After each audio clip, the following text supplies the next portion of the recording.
Assalamualaikum warahmatullahi wabarakatuh. Semangat pagi, selamat datang Sugeng Rawuh di pojok kota Kudus. Saya Tumenggung Fikri, juru kunci pojok Kudus.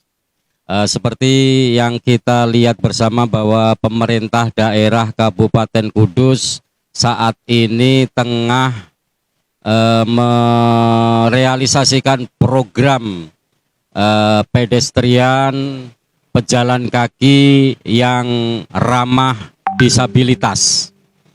Seperti yang kita ketahui bahwa pembangunan City Walk ini mengusung konsep jalan pedestrian yang akan memanjakan pejalan kaki dan ramah disabilitas, ya. Dan nanti pada saat sore dan malam hari akan digunakan untuk pedagang kaki lima. Ya, setidaknya pemerintah daerah Kabupaten Kudus ingin memiliki Malioboro seperti di kota Yogyakarta, ya. Tentu nanti sesuai dengan konsep awal akan mengusung kearifan lokal tersebut. Oleh karenanya sejalan dengan program itu banyak ragam komentar yang diberikan oleh tokoh-tokoh masyarakat. Di antaranya adalah ada salah satu dosen dan budayawan di Kudus ini menganggap bahwa pemerintah daerah ini terlalu gegabah mewujudkan proyek senilai 14,3 miliar di era pandemi COVID-19. Selain itu banyak juga pemerhati kebijakan publik yang mengatakan bahwa proyek ini miskin perencanaan. Proyek ini tidak direncanakan dengan baik sehingga terkesan bahwa ini adalah menghamburkan uang rakyat. Karena seperti yang kita lihat bersama bahwa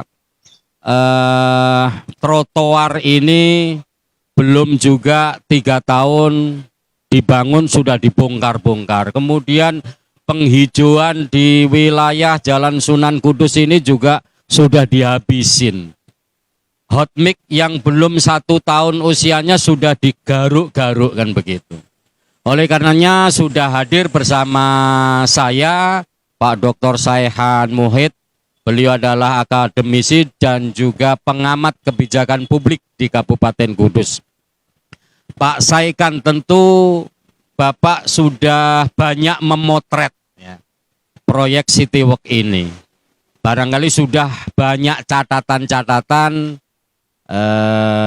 untuk mengevaluasi secara konstruktif. Paling tidak, apapun kata orang, proyek ini sudah dilaksanakan. Seperti apa Pak Saihan memotretnya? Dari sisi apapun, ya. Monggo Pak Saihan. Terima kasih. Assalamualaikum warahmatullahi wabarakatuh. Para pemirsa semua dimanapun berada, alhamdulillah saya bisa jagong-jagong bersama kawan-kawan, terutama Kang Fikri, dalam rangka kita menuju perbaikan kita bersama, terutama juga perbaikan kota kita, kota Kudus tercinta, ya. Begitu Mas Kang Fikri, ya. Nah, ketika berbicara tentang City Walk atau pedestrian atau tempat untuk jalan kaki, begitu ya, ini saya tidak dalam kapasitas berbicara tentang struktur bangunan karena saya bukan arsitek, saya bukan insinyur, gitu ya. Saya akan mencoba untuk berbicara dari sisi kemanfaatan Citywalk ini, Mas, dalam kacamata sosial, ya. Ya. Karena tujuan diciptakannya Citywalk ini menurut saya adalah lebih kepada persoalan sosial. Nah, menurut saya kalau di Kudus itu kemudian dibuat Citywalk, terlepas dari pro kontra dari berbagai elemen, ini kita melihat dari istilah Kudus itu atau kota Kudus itu kan memiliki banyak sebutan. Ya. Ada kota kretek, ada kota Wali, industri, kota santri, dan kota kuliner. Minimal 4 itu. Dari 4 macam sebutan itu banyak, memang ada fakta-fakta yang mendukung. Nah, karena unik dan menarik kota Kudus ini, maka akhirnya akan meningkatkan kunjungan wisata, baik di tingkat domestik maupun internasional atau Wisman itu ya. Ya. Nah, ketika daerah itu banyak menjadi kunjungan wisata, maka perlu dikelola secara baik oleh pemerintah kabupaten. Salah satunya ini ada Citywalk itu. Bagaimana pejalan kaki itu menjadi nyaman ketika berkunjung di Kudus, gitu kan. Nah, karena fungsi Citywalk itu sebenarnya kan membuat nyaman bagi pengunjung, nyaman berjalan, nyaman untuk kuliner, nyaman untuk rekreasi gitu ya. Nah, jalan ini namanya Jalan Sunan Kudus ya, atau Sunan Muria ini. Sunan Kudus. Sunan Kudus ini memang diharapkan nanti bisa menjadi nyaman para pengunjung ke Kudus untuk pejalan kaki. Dalam konteks itu, menurut saya ini sangat penting dan sangat bagus ketika dibuat lokasi seperti ini. Apalagi jalan ini itu jalan menuju ke wisata religi makam Kanjeng Sunan Kudus atau menara. Nah, ini menjadi sangat bagus dan akan menarik wisatawan ketika dikelola secara baik dan benar. Karena ketika berbicara dengan tentang Citywalk itu minimal kan ada 3 macam kan. Ya. Yang pertama bagaimana kualitas perencanaannya, yang kedua bagaimana kualitas pembangunannya dan atau pelaksanaan, yang ketiga bagaimana kualitas pengelolaan atau pengembangan. Dan ini yang perlu kita kawal itu. Ya. Jangan sampai bangunan ini itu dibuat, itu setelah itu kemudian tidak terawat, tidak dikelola secara baik gitu loh. Kalau perencanaannya saya pikir sudah bagus ya. Soal anggaran tadi berapa 14 M 14,3 itu saya pikir itu ya. mungkin wajar lah ya. Tetapi saya melihat dari kacamata sosial budaya ini, bagaimana manfaat Citywalk ini setelah dibangun benar-benar menjadi lokasi wisata yang nyaman bagi para pejalan kaki. Ini yang perlu kita kontrol, perlu kita kawal gitu. Maka 3 tadi itu bagaimana perencanaan, pelaksanaan, dan yang terakhir ini adalah bagaimana mengelola atau mengembangkan, merawat ini yang sangat penting. Jangan sampai nanti ketika sudah dibangun, sudah jadi ini itu, nanti malah jalan yang seharusnya itu untuk pejalan kaki malah dijadikan tempat parkir. Ini yang agak repot sehingga nanti menjadi tidak menarik gitu. Jadi harus ada komunikasi dari masing-masing dinas ya. Artinya ketika konsep awalnya Citywalk ini dibangun untuk memanjakan pejalan kaki, kemudian yang kedua untuk mengangkat derajat dari pedagang kaki lima itu, ya, betul. Supaya nanti UMKM ini menjadi lebih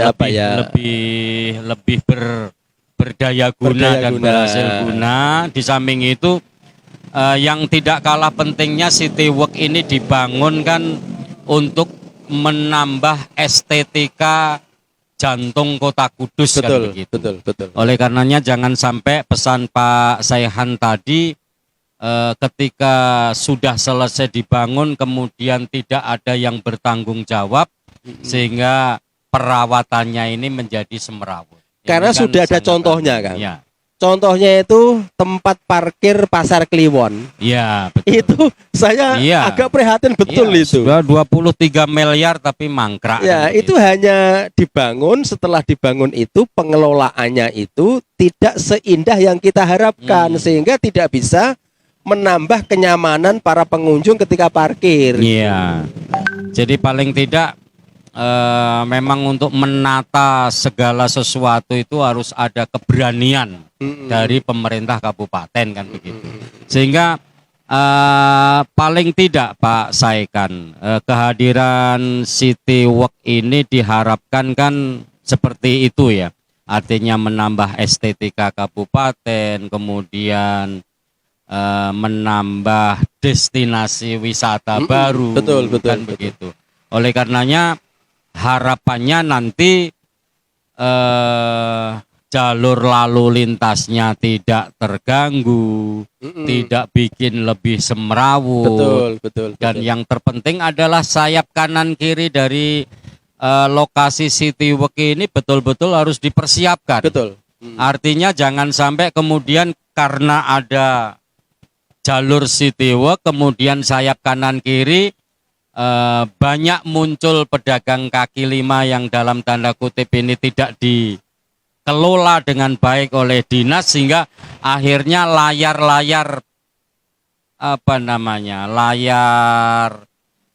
yang tidak teratur ini akan muncul kan begitu.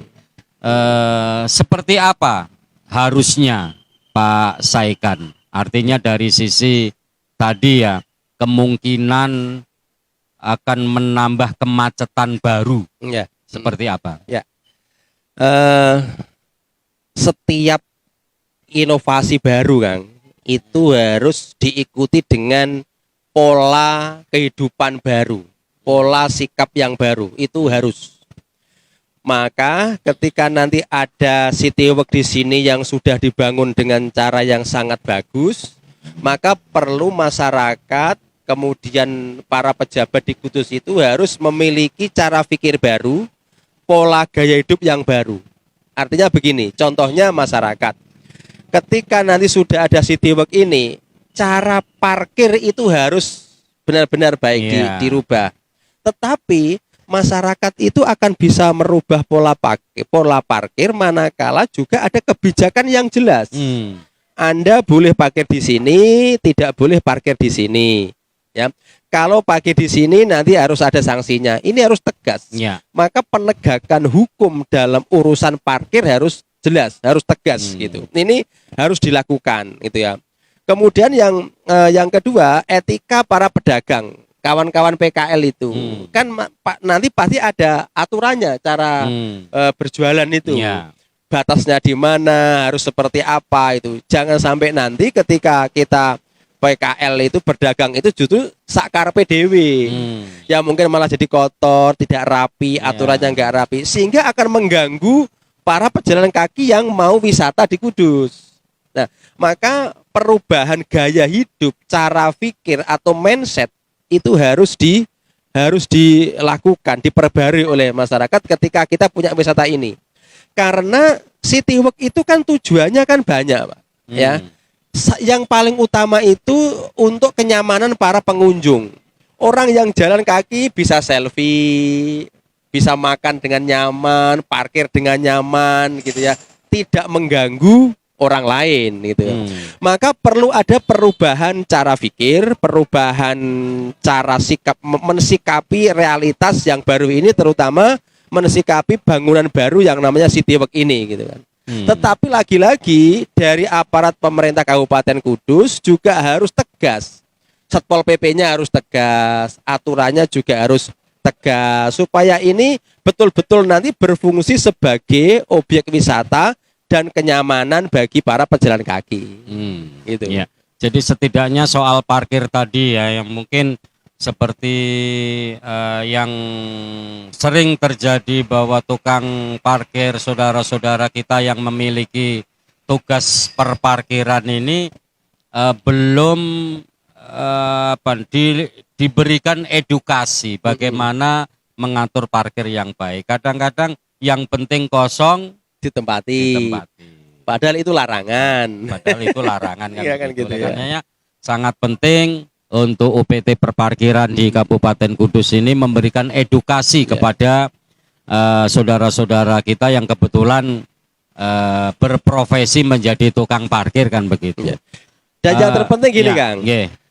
yang namanya pedestrian itu kan harus nyaman untuk pejalan kaki, khususnya teman-teman yang difabel. Ya, Itu ya terutama itu. Nah, maka kita juga perlu tahu konstruksi bangunan itu harus rata supaya kursi roda bisa masuk gitu ya. Nah, saya melihat pedestrian di Indonesia terutama di Kudus ini itu kan susah berfungsi kan gini. Ya. Lengkok-lengkok begitu. Jadi tidak ramah Nggak, disabel. sehingga ketika kita jalan kaki aja susah, harus naik turun. Harus dibikin rata. Yang ada yang bagus itu di Surabaya, Kang. Saya kemarin melihat Surabaya cukup bagus, agak lebar dan itu landai begitu sehingga semua pejalan kaki terutama teman-teman difabel yang pakai kursi roda atau pakai alat yang lain itu bisa dengan nyaman, tidak terganggu gitu. Nah, yang kedua nanti juga akan harus diikuti dengan traffic light yang khusus untuk pejalan kaki. Traffic yang untuk jalan kaki sehingga nanti waktu lampu hijau kita nyabrang jalan untuk pejalan kaki, kalau merah tidak. Nah, hal-hal yang seperti ini itu menuntut kita, memaksa kita harus ada perubahan pola hidup, gaya hidup, cara berpikir dan perilaku gitu. Itu terhadap mungkin bangunan-bangunan yang ketika ada bangunan city work ini menjadi korban, seperti trotoar, kemudian penghijauan yang mulai dari ujung Simpang 7 sampai di sana ini kan sudah terbabat habis. Konsepnya nanti ada tanaman bunga-bunga kayak seperti gini nih ya. Ini ya. Ini kan ya tidak, artinya tidak menyalahkan ketika ada masyarakat yang bilang mungkin kaitannya dengan perencanaan yang kurang matang, kemudian tidak terintegrasi mulai dari awal program ini dilaksanakan. Karena apapun ini kan termasuk kategori menghamburkan uang rakyat juga. Menurut Pak Saikan. Begini Kang, kalau dilihat dari sisi lokasinya, Jalan Sunan Kudus ini kan jalan menuju ke Masjid Menara, pusat wisata religi. Kalau dilihat lokasinya yang mengarah kepada lokasi wisata religi, ini menurut saya tepat jadikan itu. Nah, ketika kemudian ada kritik penghijauan yang kurang tepat dan lain sebagainya, ini memang dalam konteks ilmu sosial itu kan sebuah pembangunan pasti ada sesuatu yang lain mungkin yang agak dikorbankan. Ada konsekuensinya. Ada konsekuensi yang harus ditanggung. Nah, masukan-masukan yang seperti ini dari beberapa elemen masyarakat itu menjadi catatan penting bagi pemerintah kabupaten. Bagaimana Pemkab Kudus itu membuktikan bahwa City Work ini di Jalan Sunan Kudus ini betul-betul akan menjadi objek wisata, tujuan wisata yang menguntungkan masyarakat Kudus, untung secara materi para PKL dan untung secara psikologi bagi para pengunjung pejalan kaki. Ini catatan. Maka konsekuensinya itu harus bagaimana kualitas pengelolaan, kualitas perawatan nantinya ini betul-betul dibuktikan, dijelaskan pemerintah kabupaten kepada publik. Nanti akan seperti ini, nanti tamannya akan seperti ini, parkirnya seperti ini, harus dijelaskan secara transparan kepada publik. Jadi terutama keberadaan PKL ya, yang identik dengan mungkin nanti ada cuci piring dan lain-lain. Ini ketika keramik atau granit yang seperti ini kemudian setiap hari kena air limbah dari Akhirnya kan jadi kotor, akhirnya kan gitu ya. juga tidak baik.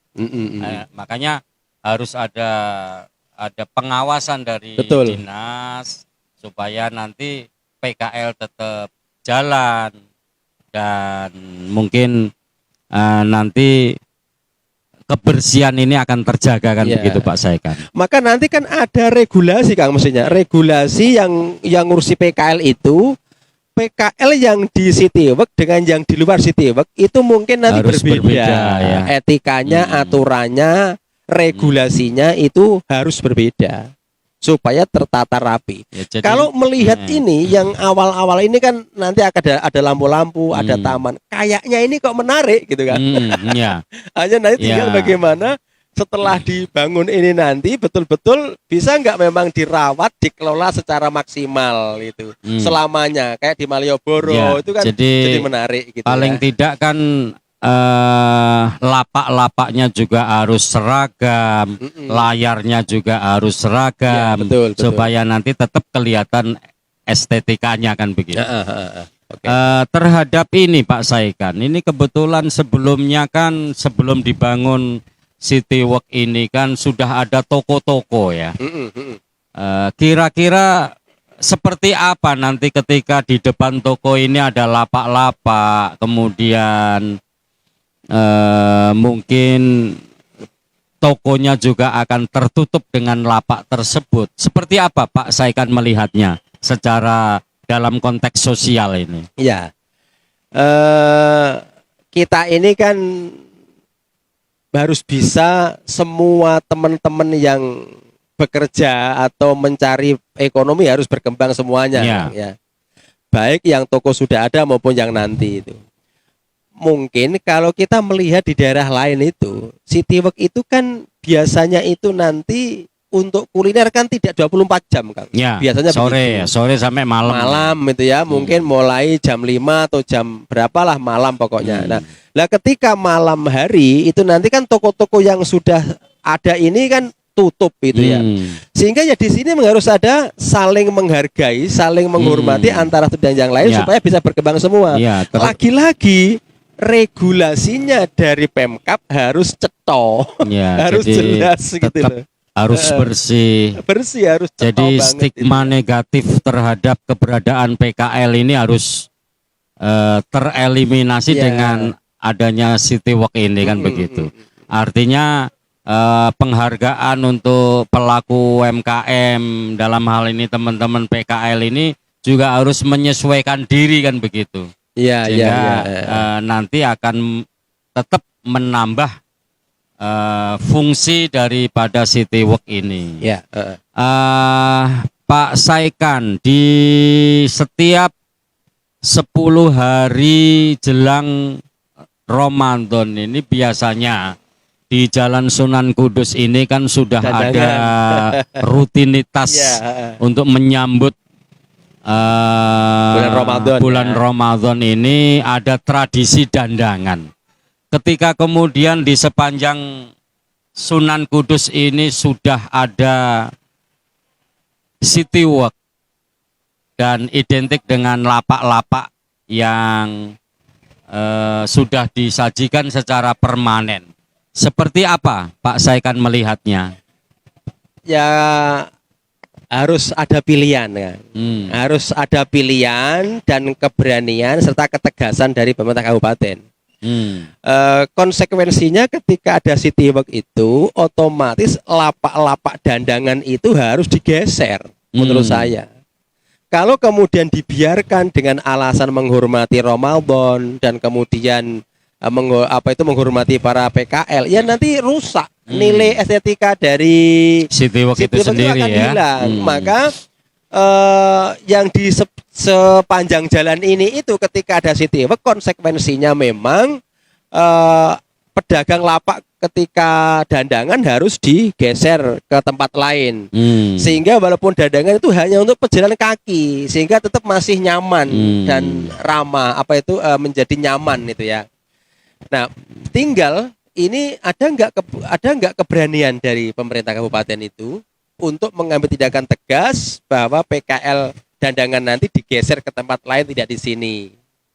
Nah biasanya itu kan kadang-kadang ketika pejabat nanti dipresur, mungkin ada massa yang datang, kemudian berubah. Ini yang bahaya seperti itu, sehingga mengorbankan nilai estetika paling dari tidak ini. Keberadaan Citywalk ini harus betul-betul dipertahankan sesuai dengan rencana awal ya. Konsekuensinya harus begitu. Jangan sampai nanti, karena kebanyakan orang-orang yang pedagang yang memanfaatkan momen dandangan ini hampir kebanyakan kan dari luar kota ya. Dari luar kota, sehingga kepedulian mereka terhadap keberadaan mungkin pohon-pohon yang sudah dibangun, ditanam dengan baik, kemudian kebersihan yang setiap kali dirawat dengan baik, tiba-tiba dalam 10 hari kedatangan para pedagang yang dari luar kota Kudus ini semua jadi rusak dan terabaikan. Karena nanti untuk mengembalikan baik lagi ini biasanya agak susah. Oleh karenanya pemerintah daerah harus betul-betul merencanakan. Jadi bagaimana agar tradisi dandangan ini tetap jalan tanpa merusak, tanpa mengganggu estetika dari Citywalk ini, dan gitu, pedagang yang biasanya memanfaatkan momen itu juga tidak merasa dirugikan. Ini harus betul-betul karena nanti begini, ketika ada upaya dari pemerintah, sudahlah pokoknya dandangan sekarang untuk khusus yang pedagang-pedagang yang dari luar kota ini dialokasikan misalnya di Balai Jagong Gor misalnya. Ini hanya untuk pejalan kaki tanpa ada pedagang yang meremo dandangan. Ini takutnya nanti kesannya memindahkan dandangan kualat dengan Kanjeng Sunan Kudus kan begitu. Bisa takutnya juga kan seperti itu. Bisa juga dianggap ya menurut saya itu Kanjeng Sunan Kudus juga cinta keindahan, cinta kebenaran, ya, cinta kenyamanan. Menurut saya ketika itu dilakukan dengan cara yang baik, pendekatan yang baik, sosialisasi yang baik, dan tidak merugikan masyarakat, saya yakin secara keyakinan saya, secara ideologi saya, Mbah Kanjeng Sunan Kudus tidak akan marah karena toh itu untuk kebaikan bersama, gitu. Jadi ya paling tidak kalaupun misalnya ada kebijakan yang baru, minimal informasi dan komunikasinya itu harus lebih awal ya. Menjadi sangat penting. Lebih awal sehingga nanti tidak akan mengecewakan pedagang-pedagang yang kebetulan setiap tahun ini akan ke Kudus untuk meremo kan begitu. Betul. Kemudian Pak Saikan, ini terkait dengan Citywalk juga. Paling tidak harapannya kalau memang 600 sekian meter mulai dari pojok Simpang 7 sampai Kali Gelis ini pemerintah daerah kan juga ingin mengusung kearifan lokal juga, artinya menampilkan hal-hal yang menjadi kearifan lokal Kabupaten Kudus kan begitu. Kebetulan di sebelah timur Kali Gelis dan barat Kali Gelis ini kan ada rumah kembar, ya, yang mungkin ini juga sebenarnya patut menjadi menjadi tempat wisata juga sebenarnya kalau misalnya sehingga ketika orang dari luar daerah kemudian jalan sampai Kali Gelis ternyata ada rumah kembar dan sebagainya, ini kan juga akan menambah destinasi wisata baru juga ya. Sayangnya keberadaan rumah kembar sendiri itu saat ini kondisinya yang sebelah timur ini kan sangat tidak terawat. Kita tidak tahu sekarang ini yang memiliki siapa dan sebagainya. Perlukah misalnya pemerintah daerah dalam hal ini Dinas Kebudayaan dan Pariwisata itu melakukan komunikasi dengan pemilik-pemilik rumah kembar itu, supaya nanti antara Simpang 7, City Walk, Rumah Kembar, kemudian Menara Kudus ini bisa tersambung, terintegrasi, ya. Gitu ya.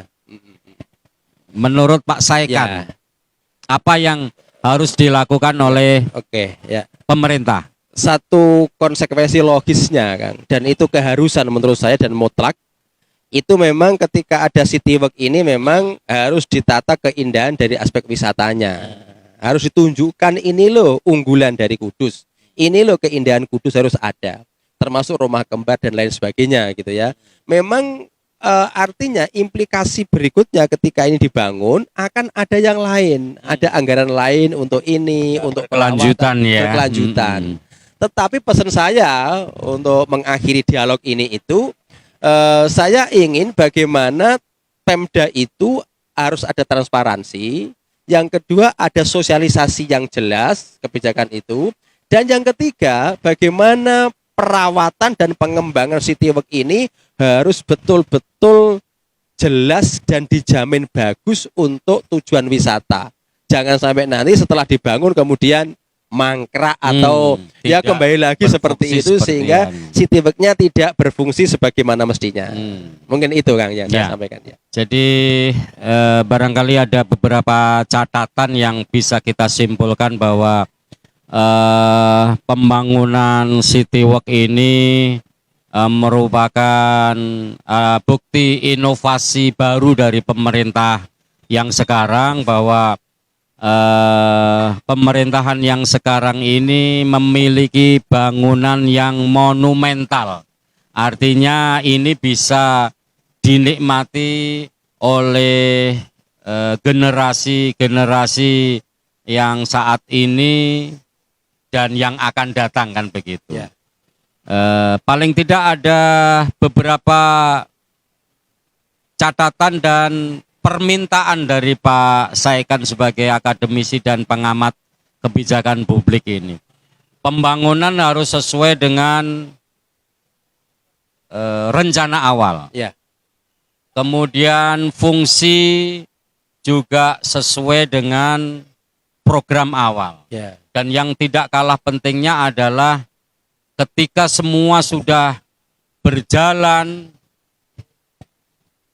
maka yang tidak kalah pentingnya perawatan, perhatian perawatan untuk menjadikan City Walk ini benar-benar bangunan yang monumental, yang mengedepankan estetika, yang betul-betul ramah pejalan kaki dan difabel, kemudian merupakan destinasi wisata baru. Oleh karenanya harapannya konsep pengembangan City Walk ini jangan mandek sampai di sini saja. Ya, akan tetapi sayap kanan kiri dari City Walk ini harus betul-betul dikelola dengan baik. Jangan sampai nanti ketika satu jalur ini menjadi destinasi wisata baru, kemudian memunculkan pedagang-pedagang kaki lima liar di sayap kanan kiri lokasi City Walk. Sehingga nanti akan menjadikan Kudus ini tidak ramah dari kebersihan kan begitu. Oleh karenanya paling tidak mesti akan memunculkan pedagang-pedagang baru yang berspekulasi di sayap kanan kiri kan begitu. Sebagai penutup Pak Saikan, apa yang panjenengan pesankan kepada pemerintah daerah, masyarakat Kudus, dan mungkin masyarakat di luar Kudus yang ingin berwisata di Kudus seperti apa? Ya, pesan saya yang Terakhir, untuk mengakhiri dialog ini, setiap pembangunan memerlukan konsekuensi. Maka semua elemen di Kudus, mulai pemerintah kabupaten, masyarakat Kudus, dan juga para pengunjung di luar Kudus, harus memiliki cara pikir yang baru, cara hidup yang baru, pola sikap yang baru, hargai aturan regulasi yang sudah ditentukan oleh Pemkab. Dan pemerintah Kabupaten Kudus ketika membuat aturan harus transparan dan betul-betul bisa menegakkan aturan sehingga semuanya akan menjadi nyaman, tidak ada diskriminasi, tidak ada mbang jinde mbang ciladan. Begitu Kang, Ya. dari saya. Terima Oke, kasih. terima kasih Pak Saikan, masyarakat Kudus dan sekitarnya. Demikian Jagong bareng saya Tumenggung Fikri bersama Dr. Sayahan Mohit. Tetap